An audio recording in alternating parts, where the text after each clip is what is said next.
ये कहानी है एक अहमद नाम के लड़के की, जो कि अपने छोटे से परिवार के साथ पुराने से घर में रहता था।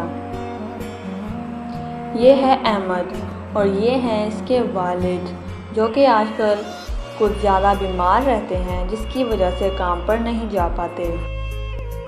ये हैं अहमद की वालिदा, जो कि बूढ़ा होने की वजह से आजकल बीमार रहती हैं। ये है अहमद की बहन नाइला, जिसकी शादी की जिम्मेदारी भी अहमद ही पर है। अहमद एक मेहनती और ईमानदार लड़का है, जो कि खेतों में काम करता है।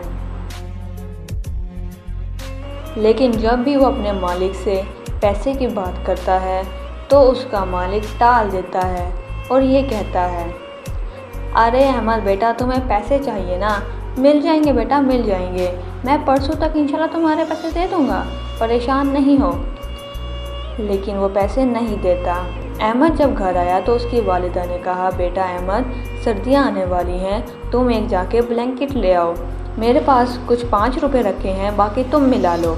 जिस पर अहमद कहता है, ठीक है वालिदा, मेरे पास 3 रुपये रखे हैं, आप मुझे दे दें, मैं 7 रुपये का एक ब्लैंकेट लेकर आता हूँ। अरे भाई साहब, देखिए देखिए, एक से एक बेहतरीन ब्लैंकेट है, जो चाहेंगे वही दिखाऊंगा। अरे भाई साहब, दरअसल मेरे पास सिर्फ 7 रुपये हैं, मैं आपसे कहता हूँ कि मुझे 7 रुपये वाला ब्लैंकेट दिखा दें। अरे भाई, मैंने यहाँ 12 रुपये की सेल लगाई हुई है और तुम मुझे 7 रुपये दे रहे हो। 7 रुपये में तो तुम्हें कोई चादर भी ना दे। चलो जाओ जाओ, सारा मेरा वक्त बर्बाद कर दिया। इस सब के बाद अहमद परेशान होकर घर वापस आ रहा होता है तो रास्ते में वो एक बूढ़े बुज़ुर्ग को देखता है, जो कि परेशान बैठे होते हैं। लेकिन अहमद कहता है कि मैं अब इसे क्या देखूं, मेरे अपने बड़े मसले। लेकिन थोड़ी देर बाद अहमद को एहसास होता है और वो वापस आता है और उस बुज़ुर्ग के पास जाता है और पूछता है, अरे बाबा जी, आपको क्या हुआ है? आप परेशान क्यों बैठे हैं यहाँ पर इस तरह?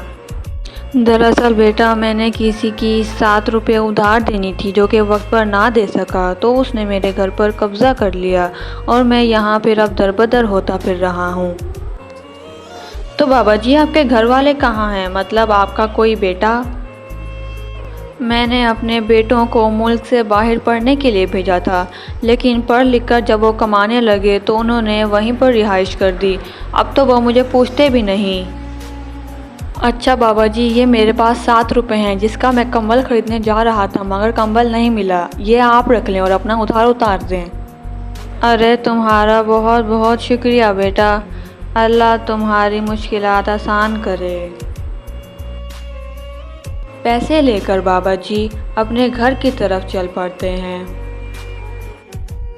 अपने घर में एक गड्ढा देखकर बाबा जी परेशान हो जाते हैं।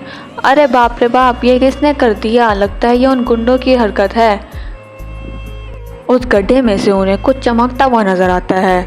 जब वो निकालते हैं तो पता चलता है कि वो एक सिक्कों से भरी तिजोरी थी, जिसे देखकर वो खुश होते हैं। सबसे पहले उनके दिमाग में अहमद का ख्याल आता है। वो अहमद के लिए एक बड़ी सारी पोटली में सिक्के डालते हैं और अहमद की तरफ चल देते हैं और कहते हैं, मैं उसका एहसान उतार दूंगा। जैसे ही वो रास्ते में जाते हैं, उन्हें अहमद नज़र आता है। वो उसे रोकते हैं। अरे बाबा जी, आप यहाँ पर क्या कर रहे हो? और ये थैला लिया आप कहाँ जा रहे हो? बाबा जी उसे सब बताते हैं कि किस तरह उन्हें अपने घर में से सोने के सिक्के मिले और वो तुम्हारा उधार उतारने आ गए। जब अहमद वो पोटली खोलकर देखता है तो उसे उसमें बहुत सारे सिक्के मिलते हैं, जिसको देखकर वो खुश हो जाता है और बाबा जी का शुक्रिया अदा करता है।